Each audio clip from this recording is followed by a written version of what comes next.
नमस्ते दोस्तों।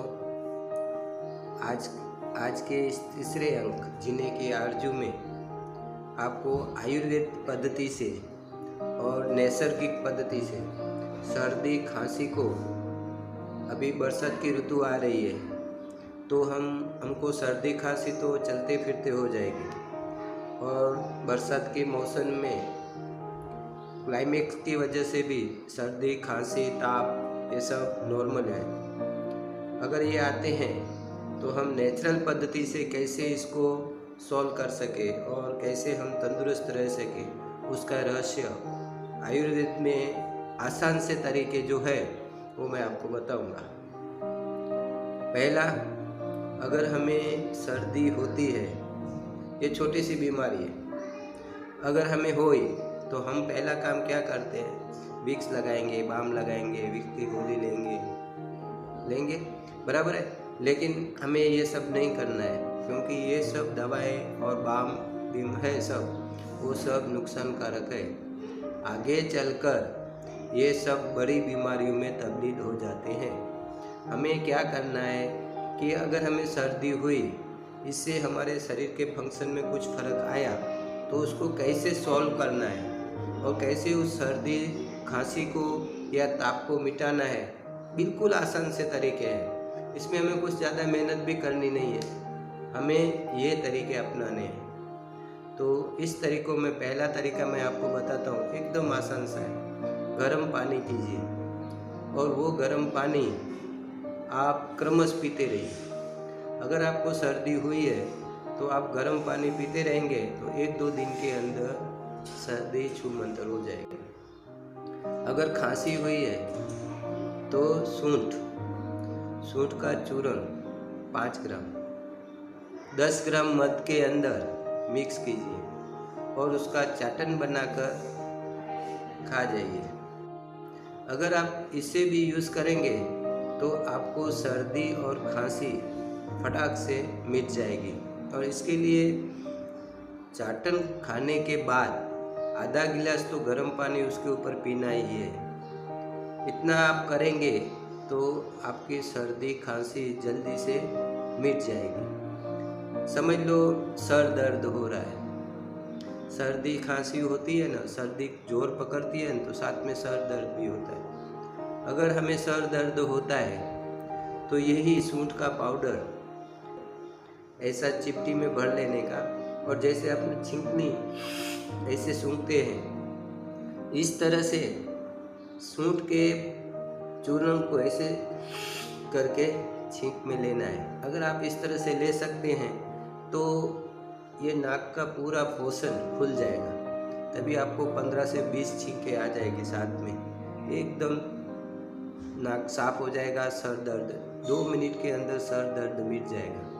आप क्रोसिन या कुछ भी लेंगे तो आधा घंटे के बाद उसका असर होता है, लेकिन ये सूंठ का प्रभाव ऐसा है कि आपको 2 मिनट के अंदर किसी भी सर दर्द हो 2 मिनट के अंदर मिट जाएगा। कितना आसान तरीका है। हमें ऐसे आसान तरीके में यूज़ करने हैं और हमारे दर्द से निजात हमें पाना है।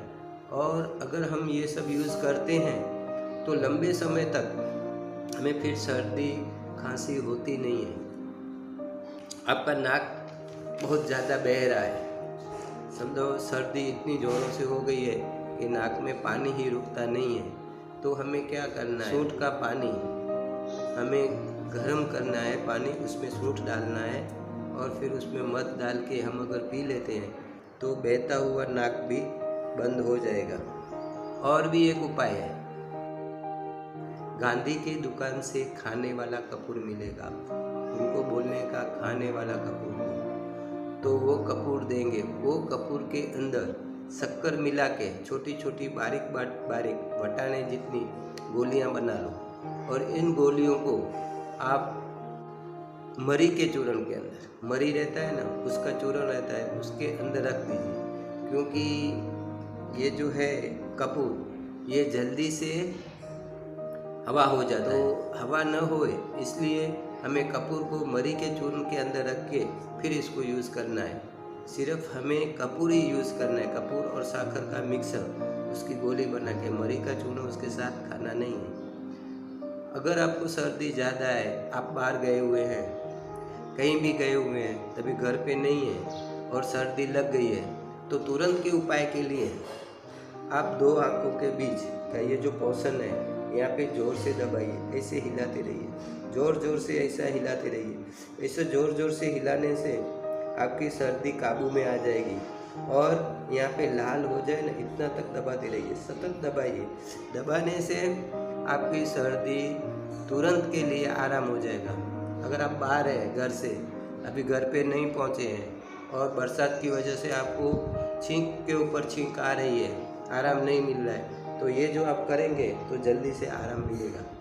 और रास्ते में चने मिलते हैं, वो चना ले लेने का और चने चबा चबा के खाने का, इससे भी जल्दी सर्दी खांसी पे अंकुश लग जाता है। उसके बाद आप घर पे आएंगे तो पहला काम ये करने का, शक्कर वाला दूध गरम गरम बना के उसमें मरी का चूरन डाल के 1 कप पी लेने का। इससे सर्दी तुरंत में काबू में आ जाती है। इतना करने के बाद फिर भी आपको लगता है कि अभी भी कुछ ऐसा हम इलाज करें कि सर्दी तुरंत मिट जाए, तो पिपरी मूर करके गांधी की दुकान पे औषधि मिलती है। ये पिपरी मूर को गर्म पानी के अंदर गर्म करके फिर वो पानी के अंदर बाजरी का आटा डालिए। बाजरी का आटा डालने के बाद फिर उसके अंदर गुड़ डालिए, फिर उसको हिलाइए, उससे राब बन जाएगी। ये राब के अंदर 2 चम्मच शुद्ध घी डाल के ये आप राब को खाइए, उससे तो सर्दी तुरंत ही मिट जाएगी। गर्मा गर्म राब हमें खानी है बाजरे की, उसमें गुड़ डालना है, पिपरी मूर डालना है। पिपरी मूर नहीं मिला तो गुड़ भी चलेगा, लेकिन अगर पिपरी मूर मिल जाता है तो बेस्ट। आपके घर में छोटा बालक है और मौसम की वजह से अगर उसको सर्दी लग गई है, तुरंत नाक बंद सा हो जाता है, तो बालक बहुत रोता है, तो उसका आसान सा उपाय है, जो कपूर हम दिया जलाते हैं वो कपूर, उसमें सुगंध बहुत रहता है, उस कपूर को बालक के नाक के पास ऐसे पकड़ के रखना है। जैसे बालक सांस लेगा तो ये कपूर का सुगंध उसके नाक के अंदर जाएगा और तुरंत उसका नाक खुल जाएगा। ये एक आसान सा तरीका है। अगर आपका बालक तुरंत से रो रहा है और उसको आपको लगता है कि सर्दी हो गई है, तो ये कपूर लेके उसके नाक के पास ऐसा पकड़ के रखने का, इससे जल्दी से वो बालक सांस सही तरह से लेने लग जाएगा और उसका नाक खुल जाएगा। उसके बाद बालक को आप थोड़ा सा सूंठ और गुड़ इनको मिला के, पानी मिला के, फिर उसको पानी थोड़ा थोड़ा अगर आप पिलाते रहेंगे तो उसका सर्दी तुरंत मिट जाएगा। गुड़ और सूंठ का पानी, सिर्फ पानी, छान के पानी बच्चों को देना है, छान के देना है, ऐसे ही पानी देना नहीं। ये सब बरसात के मौसम में सर्दी होती है, उसके इलाज है।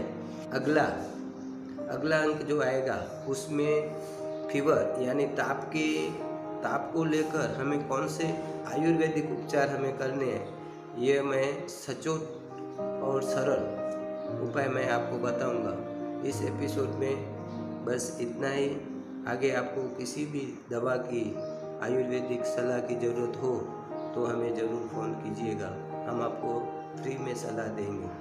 और अगर आपको ये एपिसोड अच्छा लगा हो तो आप इसको सब्सक्राइब ज़रूर करें और अपने दोस्तों को, परिवार वालों को ये सबको बताएं कि आपको क्या क्या करना है, किस तरह से हमें आसान सी ज़िंदगी जीनी है, किसी दवा की हमें ज़रूरत न पड़े और हम बिना खर्चे से हम बीमारियों से दूर रहें, बीमारियां हमारे पास आए ही नहीं और हम तंदुरुस्त सुखी रहें। हम सुखी रहेंगे तो हमारा घर सुखी होगा, हमारा घर सुखी होगा तो हमारा गांव सुखी होगा, और हमारा गांव सुखी होगा तो हमारा देश सुखी होगा। अगर देश सुखी होगा तो पूरा विश्व सुखी होगा। हमें विश्व कल्याण के लिए आयुर्वेद को अपनाना है। हमारे कल्याण, अगर हमारा ही कल्याण नहीं होगा तो किसी का कल्याण नहीं होगा। हमें हमसे ही शुरुआत करनी है। अगर हम बोलेंगे कि हम तो क्या, हमारे अकेले से क्या होता है, एक एक जन से ही होता है। जो भी होता है स्टार्ट एक से होता है, फिर समाप्त जहाँ तक जाए जिसका जो नसीब।